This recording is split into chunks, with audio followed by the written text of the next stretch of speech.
maantana cabtooy inay tahay public health crisis baanu faaqidaynaa.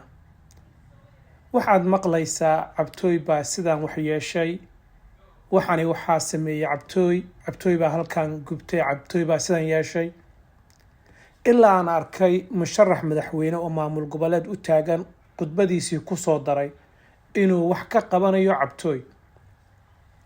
marka aan dabagal badan ku sameeyey informationka aan hayo, cabtooy waa public health crisis, waa xaalad ama dhacdo khatar weyn ku ah bulshada Soomaaliyeed meel kasta oo ay joogto. xaaladan farakabax bay taagan tahay, una baahan tahay tallaabo degdeg ah in laga qabto oo cawaaqib xubna ku yeelanaya bulshada, dhaqaalaheeda, siyaasadeeda, caafimaadkeeda. marka su-aasha ugu horeysa horta waxay tahay cabtooyo maxaa tahay sidaadaba, maxaana loola jeedaa? ma cabidda alcoholka laga wadaa cabtooy oo cabidaasi, mise waxaa laga wadaa maandooriye oo dhan dadka isticmaala ayay yidhaahdaan cabtooy?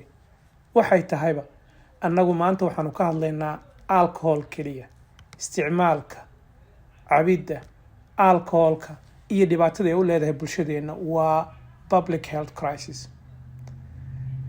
su-aashaan isweydiinayo waxa ay tahay oo kale, soonnagii muslimiinta ahayn oo aaminsanayn in maxaan ku rahdaa cabidda alcoholka iyo qamrigaba ay yihiin xaaraam oo qofka bini aadamka dhib u geynaya naftiisa iyo maalkiisa iyo bulshada oo idil, goormay wax isbedeleen?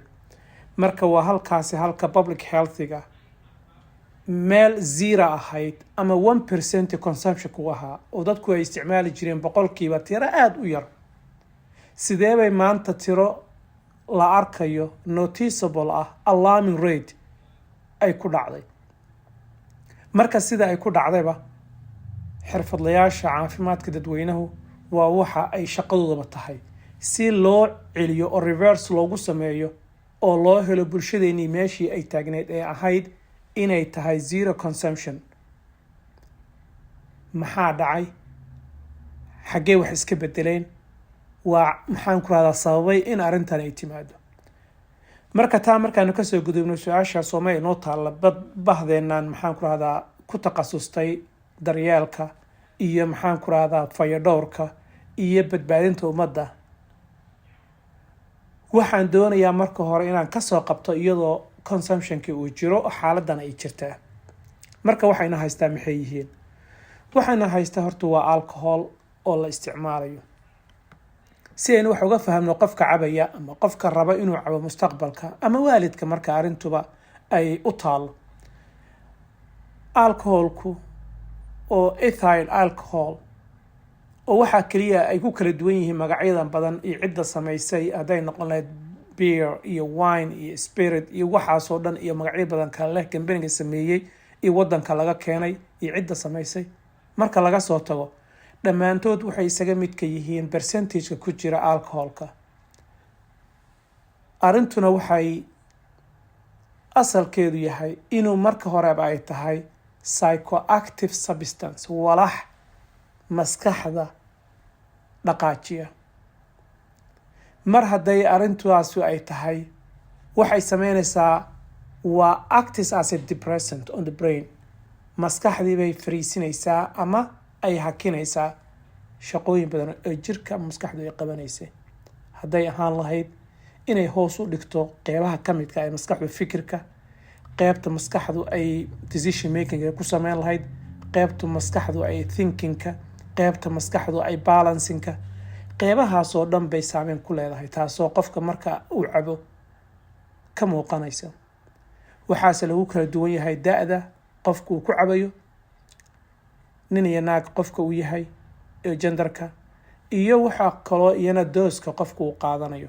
intuba waxay u horseedaysaa qofka inuu cabitaanka marka dambe addicted ku noqdo oo dependence imaanaya. marka qofka waxaa dhici karaysaba in uuba noqdo heavy drinker oo qofka uu noolaan waayo la-aanteeda mar kastaba uu dhuumanayo. tolerancega ay leedahayna waxa weeyaan qofka marka uu cabo koob uu ku bilaabo kadibna waxaa laga yaabaa inuu kororsado marka more alcohol qofku inuu u baahdo si uu u helo effectigii markii hore uu ku bilaabay. maxaa yeelay qofka sabab baa keentay inuu qamrigan ama alcoholkan uu bilaabo. marka ay ka maqan tahayna withdrawal symptoms oo ay ka mid tahay xitaa inuu gargariiro, dhidido, walwalo, xitaa mararka qaarkood qalal iyo suuxdin ay ku timaado ayaa dhacaysa haddiiba uu waayo in ay maxaa la dhihi jiray alcoholkii u baahnaa inuu helo. dhibaatada ugu weynse waxay tahay caafimaadka jirka. maskaxdii raad bay ku reebaysaa. haddii qofka uu badsadana kama dambaystiin maskaxdiibaa waxaa ka muuqanaya calaamado waaweyn oo runtii aan dib usoo noqonayn. waxaa kaloo jira iyana beerka oo runtii beerka xibinta jirka ugu shaqada badan ee markastaba detoxifyingka ku sameysa iyana siday u wado marka dambe inay cirrhosis ay ku noqoto oo liverkii uu burburo oo dhibaato badan ku timaado, adkaado, kansar uu ku dhaco. waxay kaloo keentaa high blood pressureka iyo immune systemka qofka xitaa inuu hoos u dhaco. maskaxdu markastaba way uga dartaa xanuun hadduu hore u jiro, haddaanu jirin depression, anxiety, xitaa xusuusta qofkay ka qaadaysaa ilaa qofku isku dayo mararka qaarkood inuu isdilaba. qofka koob yar iyo wax yar isticmaalabana waxayba keenaysaa inuu qofka uu halis badan galo.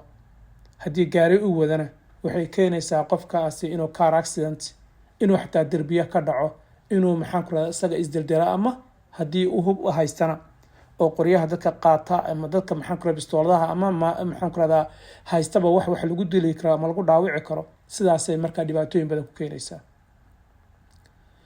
dhibka kan ee runtii aan arkayo waxa uu gaaray heer qoysaskii uu saameeyo oo domestic violence fara badan, child neglect iyo financial hardship baa xagga bulshada kasoo gaara. community ahaana hadda dad dhanoo dhalinyaro ahaa ama dad qaangaar ahaa ama dadkii la rabay muxtarimiinta inay wadanka wax kusoo kordhiyaan baa waxaa hoos u dhacaya wax soo saarkoodii. cusbitaaladana qarash badan baa ku baxaya. waxyaabo badan oo maxaan ku rahdaa booliis iyo isdabahayn iyo maxkamadeen dhan bay la imaanaysaa. waxaase iguba sii daran marka ilmaha sidaa ku kora alcohol affected homeska reerkoodu ay cabayaan ama aabba uu maxaan ku rahdaa alcoholic u yahay, waxay ku keenaysaa ubadkaasi trauma ayay ku keenaysaa, taasoo ilmahaasina marka uu weynaado uu noqonayo generational affectiga markaa meesha ka dhacaya in uu aabihiisii raaco iyo ciddii markaa ka weyneyd uu ku daydo. arrintan waa arrin caalami ah. malaayiin qof baa sanadii maxaan ku rahdaa u dhimata. WHO waxay noo sheegaysaa dad 3 milyan oo qof kor u dhaafaya ayaa sanadii kastaba raadka ay keentay ama sababta ama caafimaad darada ay keentay alcoholka u dhinta. marka anigu waxaan isweydiinayaa dadka iyaga goormaa iyo xaaladan intay la eg tahay iyo yaa maxaan ku rahdaa ka mas-uula. maxaa la gudboon markaa dowladda Soomaaliyeed ama public health systemka runtii ee aan danaynayo in aanu dadka iyaga isku baraarujino.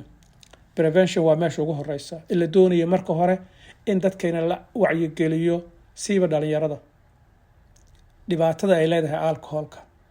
waxyaabo badan baa keenaya conditionno, xaalado fara badan baa jira oo dadka iyaga u horseeda inay maantay alcohol cabaan iyo waxyaalo kale isticmaalaan oo ay dagaalada iyo dhaawacyada iyo dhibka jira ay ka mid yahay.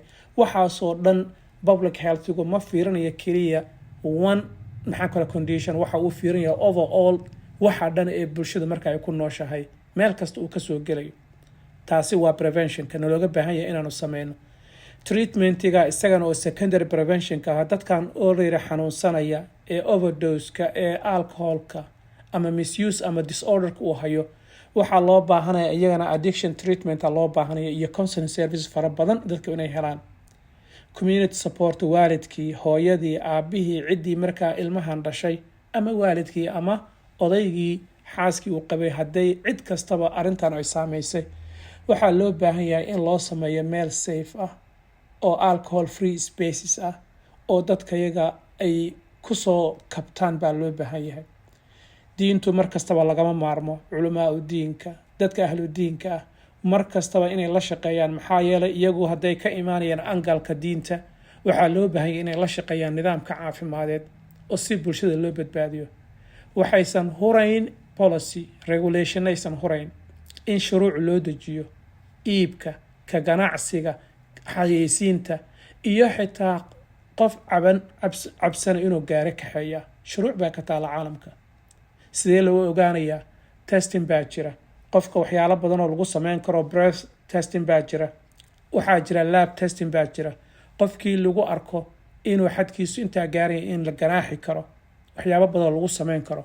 marka arrinta waxay tahay cabtooy hadday tahay alcohol cabidaysa, walaalayaaloo dhib badan baa bulshadeena ka haysta, hadday noqoto kuwii wadanka joogay iyo kuwii hadda dibadaha joogaba. dhibaatooyinkaasi waxa weeyaan raadka ay ku reebayso caafimaadka qofka, siiba beerka, kansarka ay ku keenayso, maskaxda ay burburinayso oo ay tirtirayso. intuba waxa weeyaan waa sababo loo baahan yahay dadkuyga inay og yihiin, maxaa yeelay qofka noloshiisa shaqsiga, qoyska iyo bulshada dhan bay burburinaysaa. marka waxaan kula talinayaa policy makerska iyo dadka bahda caafimaadka, faith leaderska, dadka diinta, imaamada iyo qoysaska iyo kaabaqabiilada dhammaantood in layska kaashado arrintan sidii wax looga qaban lahaa. maxaa yeelay cabtooy, alcohol cabtooy waa public health crisis, waa xaalad u baahan in deg deg wax looga qabto. allahumma